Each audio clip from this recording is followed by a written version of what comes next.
I hope everybody's doing well with the damn panic. That's what I call it, the damn panic. Just a reminder that we should be using this time to do some practices. And one of the practices that I think a lot of us enjoy doing is meditation, of course. I'm going to be talking a little bit about meditation, and then we will do a meditation, and then I'll probably talk a little bit more about meditation and some things like that that are related to meditation. I'd like to say the other paths, the other modalities related to meditation. So there's, I heard a story the other day, and there was a party. I thought it was an amusing story, so I'll tell it. I'm shortening it down to just a fraction of what the story actually says. I mean, the full length. But there was a party after an event. This event where they had a lot of different speakers, and the person that put on the event put on a little, invited some of the speakers and some of the main people to a dinner party at his house, and it was a dinner party of about 150 people. And they had some entertainment, and they had a lot of food and all these kinds of things. One of the entertainment things they had was like a magic yogi. And whether he was a yogi or whether he was a magician, I think he was both, actually, supposed to be both. And so part of the show was that the yogi was going to hold his breath for 7 minutes. And just to prove that he was holding his breath, he submerged him in water, a great big tank of water. And they lowered himself into the water, and then he just sat underneath the water and looked at the people for 7 minutes. And then after the 7 minutes were up, he did it. That was the big trick, and he kind of took care of himself after that ordeal, and he came out and met the people. And one of the people that were there, one of the speakers at this big convention, was Eckhart Tolle.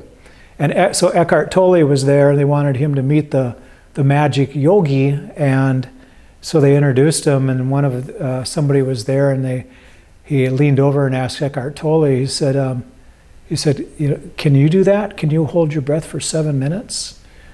And Eckhart Tolle said, no, I don't think I can do that. He said, but I can stop my thoughts for 7 minutes. And the magic yogi heard that, and he said, well, it's very, very much the same thing about what he did, is holding his breath. And of course, what he meant was that if he was underneath that tank, thinking all the time, thinking about what was going to happen and all this, he probably wouldn't have been able to hold his breath.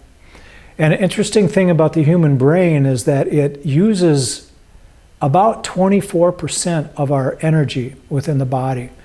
You would think a muscle, like the muscles would use a lot of the energy, but it is actually, or maybe one of the other organs, like our heart, which is pumping all the time, lungs, whatever. But it is the brain that uses about 24% of our energy, which is a huge amount. And that is including while we're sleeping too, the brain activity while we're sleeping. So it's what this magic yogi or this yogi magician, whatever, was saying, that if he was thinking, he would have used his energy, the energy that he needed to hold the oxygen within his blood. He would have needed that energy that he built up. Surely he built up energy before he submerged himself and was able to hold his breath for 7 minutes. And this is something that can be done. Other people have done it. It just takes a lot of training and a lot of, you have to be, your body has to be conditioned perfectly. You have to eat the right foods. You're an athlete, going in and doing this, and your mental functioning has to be right on as well. Very, very little thinking. If you can turn off the brain you can save a lot of energy. So, turning off the brain. Interesting thought. And if my brain was turned off, would I even be thinking these things? Not in the way that we probably think. And that's what I wanted to talk a little bit about tonight, is concentration and how it pertains to meditation. And then we will do a practice in a little bit here. I haven't really been talking about concentration a lot lately. I've been leaving that, funny, I've been leaving that up to Ryan Nimick, one of my students and one of my friends, that has kind of stepped into that role of jhana, which jhana is a Pali word that means concentration or focus. And so he's been doing some teaching in that area, so I kind of was able to step back from the area of concentration and go into different areas of teaching. So, and then with this damn pandemic, Ryan has been teaching online, just like everybody else. And so I thought I would talk a little bit about concentration tonight, and on a very much of a layman's term, because a lot of times when we talk about concentration, we use these new words, and people get scared by these words. They think, do I have to know what access or jhana or momentary concentration or absorb, do I have to know all these things? And the answer is not really. Some of this information will be helpful if you want to practice concentration, if you want to go into these deeper states of jhana, deeper states of concentration. But the language that I'm speaking, some of the words that I'm using, if they confuse you and you feel like an urge to, I got to figure this out and look it up so I can be a better meditator, that's not where you want to go. Because the simpler the better, not only in meditation but in life, I believe. So I'll try to keep it as simple as possible. When we look at concentration, the concentration that we use in meditation is different than the concentration that we might be asked to use if we're doing our homework as a child. Concentrate and do your homework before you come out of your room. I was told that as a kid, to concentrate on your homework and get it done, those types of things. And a lot of times, even if we're trying to complete something, or maybe something at work, something at home, we feel like we have to really concentrate and get it done before we can move on to the next thing.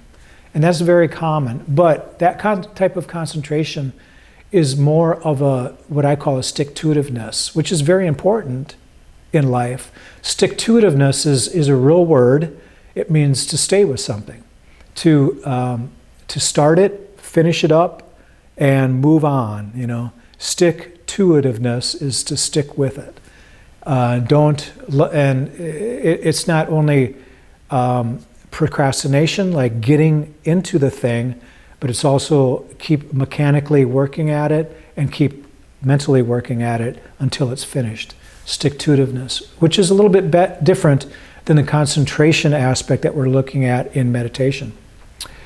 And the idea, first of all, that meditation can improve concentration is absolutely true. And it can improve the kind of concentration that we need in life to make ourselves more concentrated in life, to be able to focus more in life.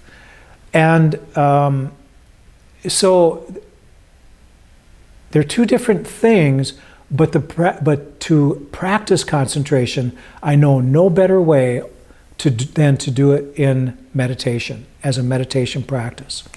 That's not the only kind of meditation you can do, but it is a part of it. And let me explain by what I mean with that. There are basically three types of concentration that come from the Pali teachings of the meditation practices. There's two different types of meditation, first of all. One is called vipassana, and the other one is called jhana, which is the concentration aspect. And then there's various things that intermingle in that, contemplation, for example, and other types of mindfulness-based practices. And now keep in mind that I'm talking about the Eastern When I say Pali, I'm talking about the language that the Buddha spoke, and I'm talking about the Eastern traditions, the Eastern practices. Not the Western types of practices, but Vipassana and Jhana are Eastern Buddhist practices, Theravada Buddhism. And Vipassana is very much like a mindfulness-based practice. I often look at mindfulness as a byproduct, a very welcoming, healthy byproduct of a good meditation practice. So if we are practicing concentration or Vipassana, the result would be a very high degree of mindfulness throughout our day. And it's my belief that if meditation only served us while we're sitting in meditation, I would go so far as to say, why do it? Because that is not the truth. Meditation is designed for us to enhance our lives in many different ways. To get to know the present moment better, which is what Eckhart Tolle called the now. From that story that I told you, by the way, Eckhart Tolle is the author of The Power of Now. And he really sinks home the idea of presence, the stillness, which is a part of concentration as well. And it's also a part of Vipassana. So I'm kind of veering off in different directions here. I wanted to clarify Vipassana and concentration as being kind of two different practices, two different teachings too. So concentration, there are basically three levels of concentration. The first level is what is called momentary concentration. And a lot of people practice meditation in this momentary area. And it's called momentary concentration because our attention is on something, and then it's off, and then it's on, and then it's off. It's momentarily on, then it's off. It's momentarily on, and it's off. It happens all day long for us.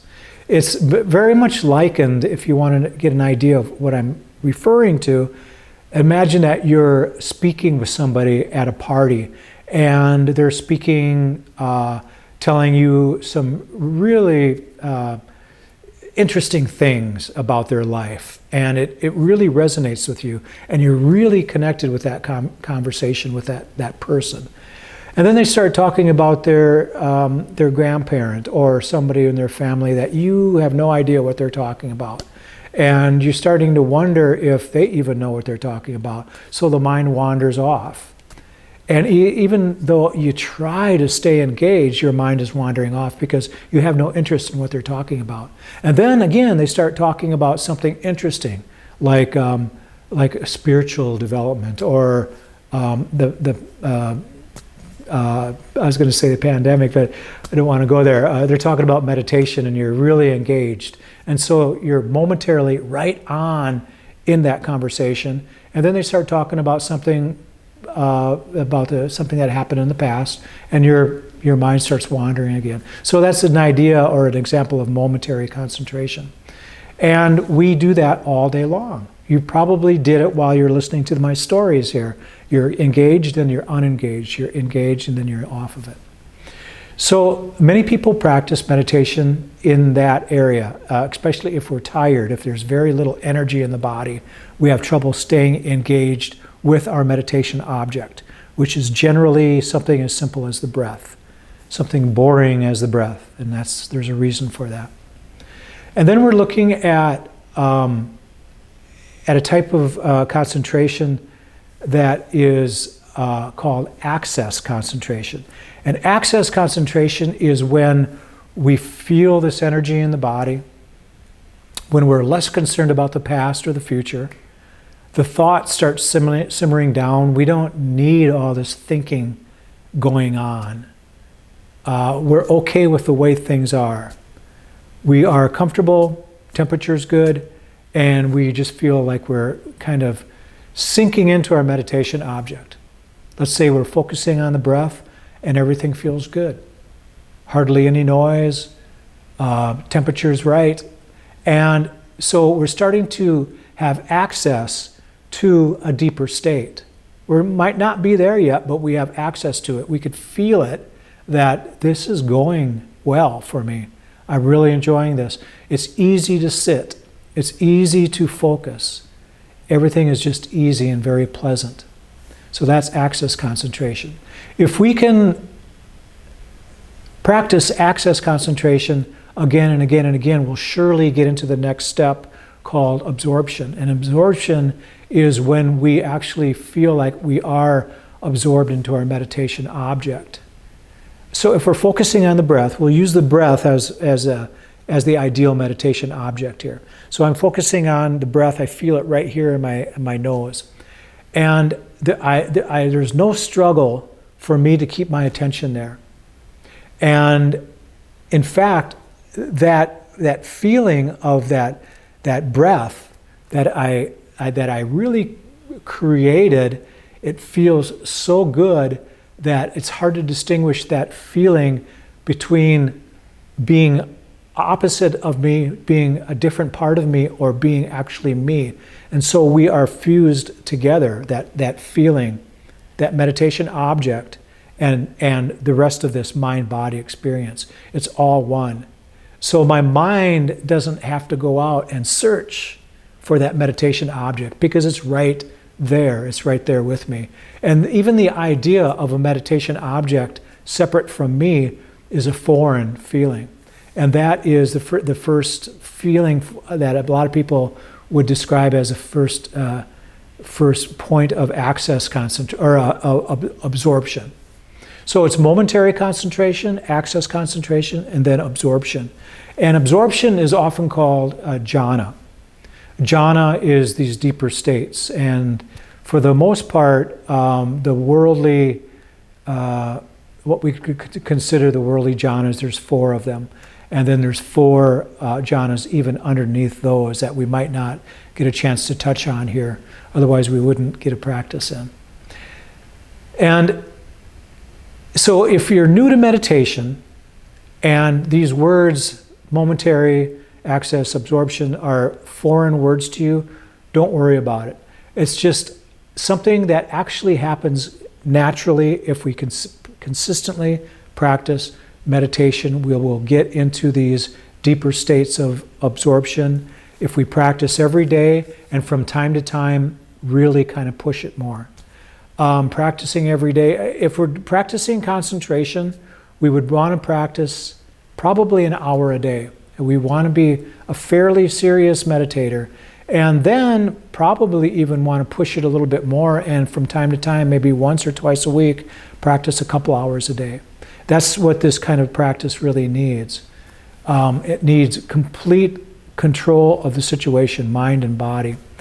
And when we feel like we're getting someplace in our jhana or concentration practice, we want to figure out exactly what we did and follow that to a T. And actually, tea could be a part of it. And I don't mean that in a funny way, but we should be very careful about what we ate, what we drank, if it is tea or coffee or whatever, before we did our practice. And so whatever is working for us, we want to do that exactly every time we go to practice. Until after a while, we don't have to follow that so, I guess I could say, religiously, because we will get so used to going into absorption or concentration, jhana, that we won't have to follow that. But while we're training to go into jhana, we want to know exactly what we did in order to really familiarize ourselves with the practice. The first time I went into jhana, I was doing a 3-hour-a-day meditation. That was once a week, and then throughout the week, I was practicing anywhere from an hour to a couple hours a day. And it was that 3-hour practice where it actually I felt the tipping point, and then it worked for me. So just to give you an idea. And please don't let that discourage you if you're new to meditation or if you don't have an hour a day to practice. Being consistent is what matters. So the secret, if there is a secret besides the practice itself, the idea behind meditation is this being in this presence, because we cannot concentrate if we are thinking about the past or if we're thinking about the future. There is no jhana with the past and the future, because these is basically our anger and our fear. two of the big hindrances that we have from getting into jhana. Some of the other hindrances are desire. We can still have a desire to have a good meditation practice, but in that desire, that's very wholesome, it is completely different than the desire to have something to eat, the desire to be someplace else, desire to be doing something. These are so energetic that they won't allow jhana to happen. Desire for things to be different than what they currently are is a desire that can not conducive to jhana. Any kind of anger towards ourselves or towards others will not work. Restlessness and worry, the habitual patterns of the mind, you want to take care of that. This is worrying about the past, worrying about the future, things that we just create. And these are patterns that we have been doing all of our life, so they're not exactly easy to stop, but they do have to stop in order for jhana to happen.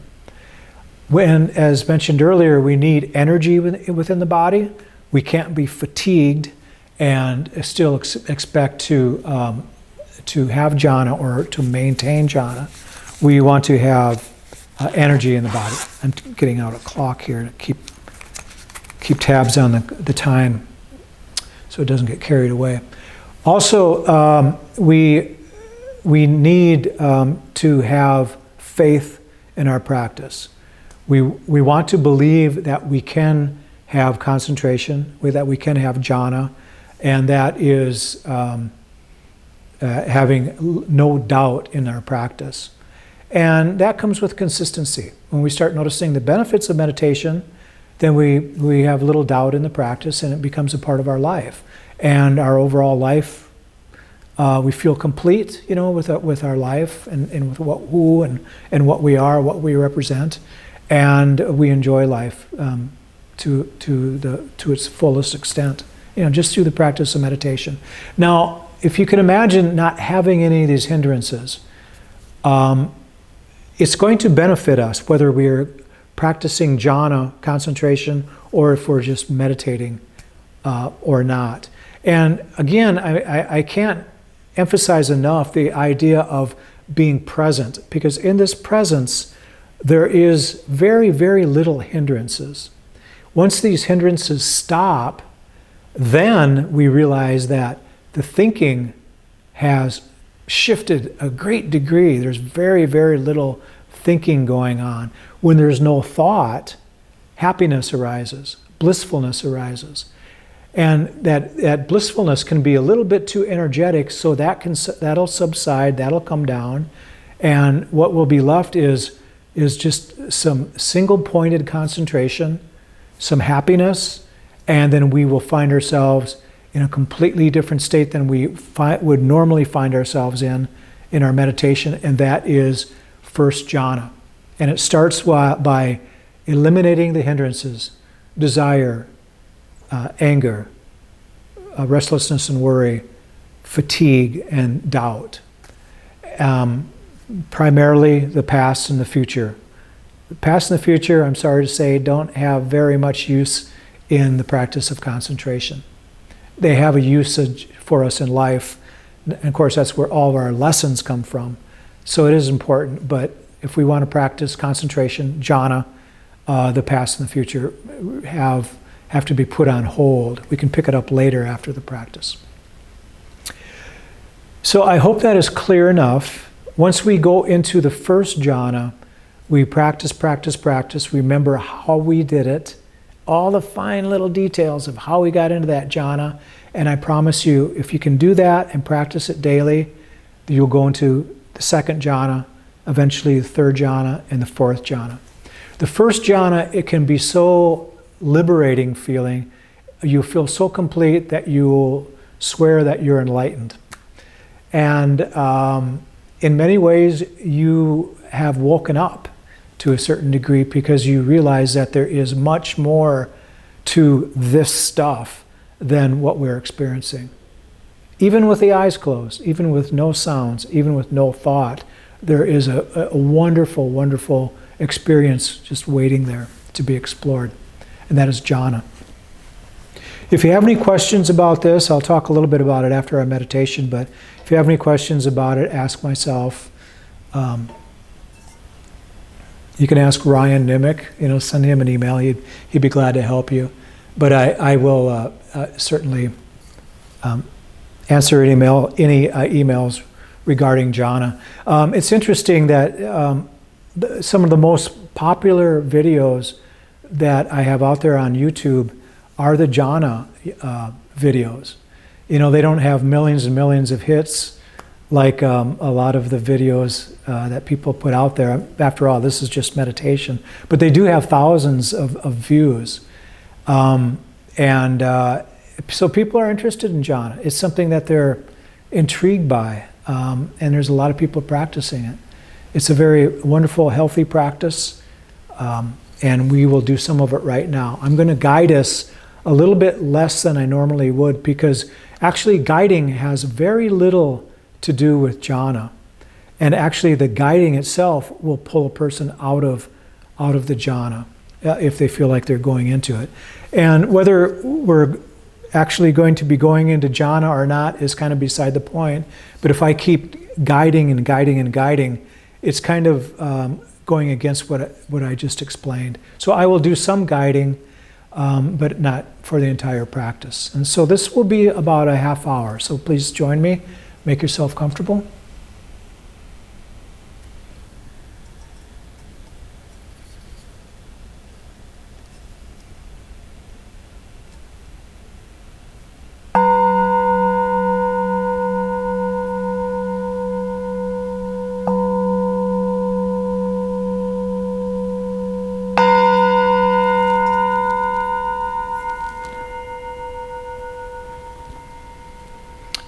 Gently close the eyes.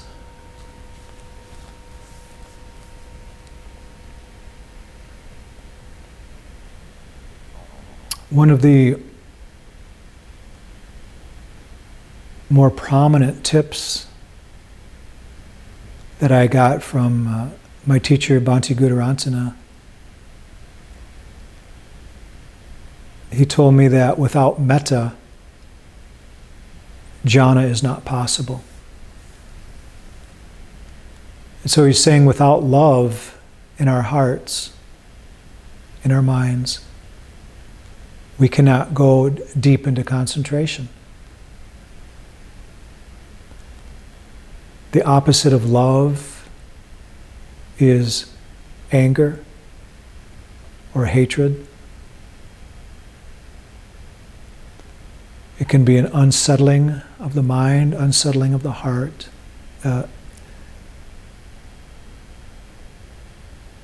Also called ill will. We can be angry at ourselves or at others. And so it's very good advice to remember we have to have a loving heart in order to concentrate in our meditation practice. If there's something bothering us, we won't be able to concentrate. Not to its fullest extent.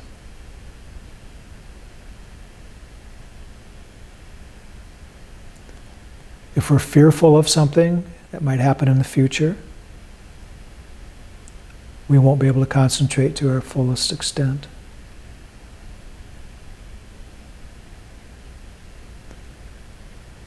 And so these two areas are completely mind-made.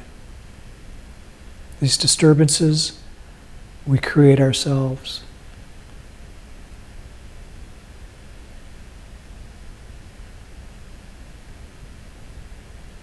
More and more science is showing us that we create our own diseases. We make ourselves ill for everything from the common cold to cancer.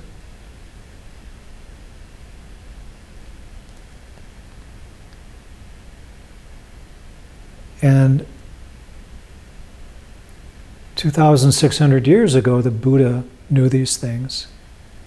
He taught us that we create our own suffering. Not only physical, but mental.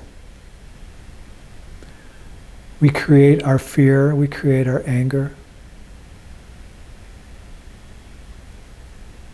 We create the needless desires.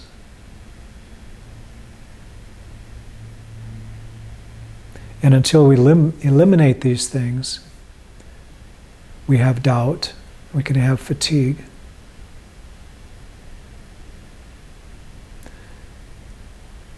And much of it is brought about by restlessness and worry, habitual patterns of the mind, worrying about the past, the things that have been done, worrying about the future.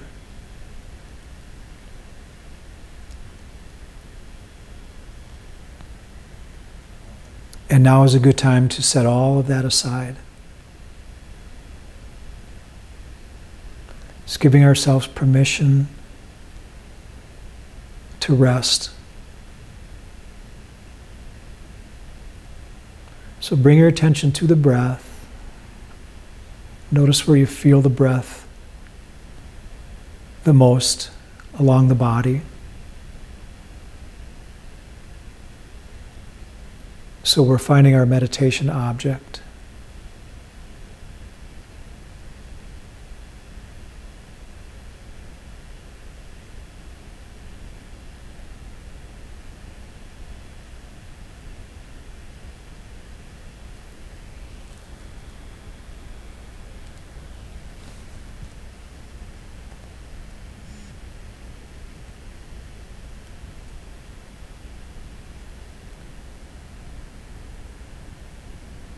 And once we've found the breath,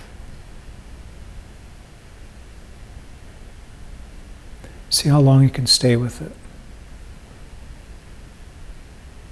Every time you notice that the mind wants to wander off, just simply remind yourself to stay with the breath. Give yourself a point, just like a game.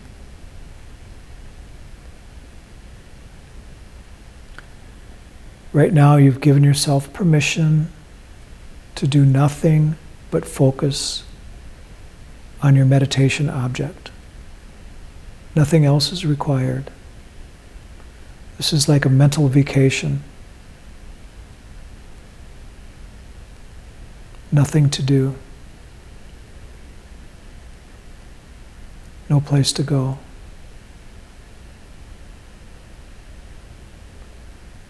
Nothing to plan for.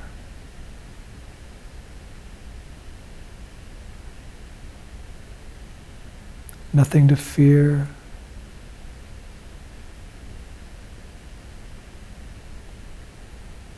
Nothing to hide from.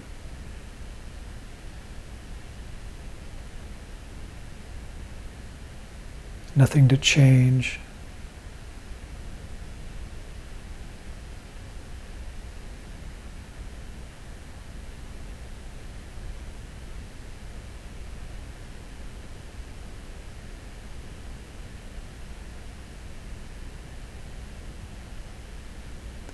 Nothing more is needed in this moment for you to feel absolutely 100% complete.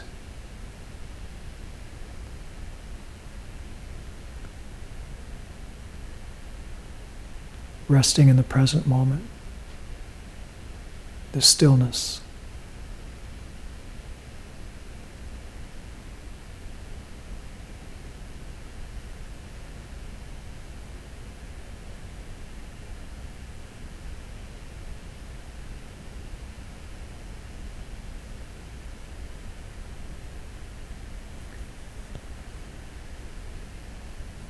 If a thought arises, pay no attention.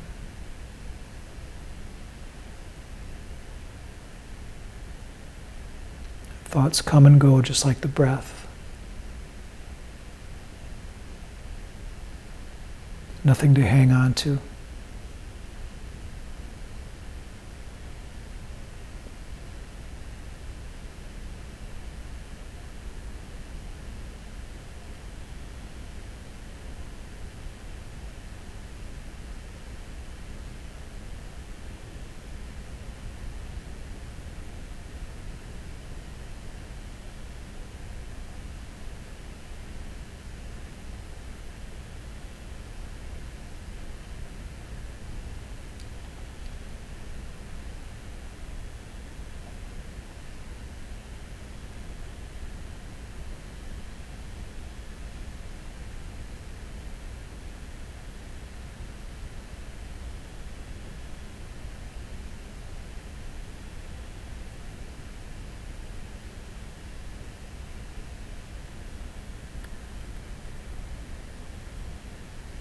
We want to find the sweet spot between the thinking mind and what is called the sinking mind, the sleepy mind.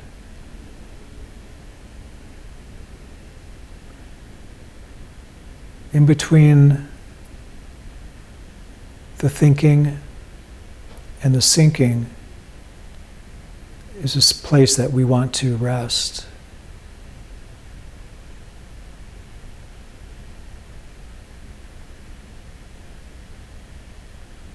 And the best way to do that is to focus on our meditation object.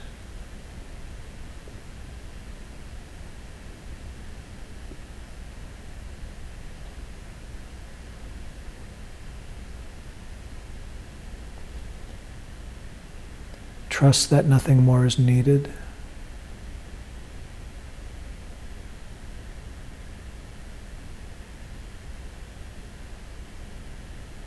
And if the mind remains active, we just simply ask ourselves, what percentage or level of concentration are we able to use at this moment?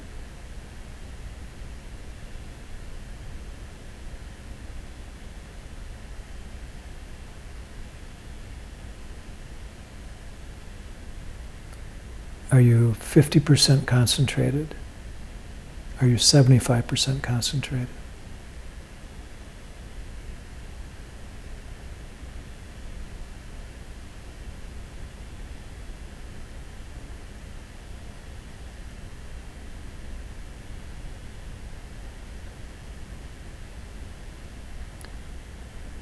Eventually we will become so concentrated that we won't have to ask that question anymore.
couple more minutes.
Take a little deeper than normal inhalation of the breath.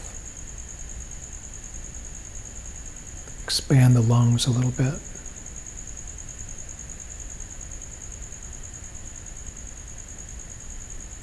Gentle inhalations, gentle exhalations. Bring yourself back to your space.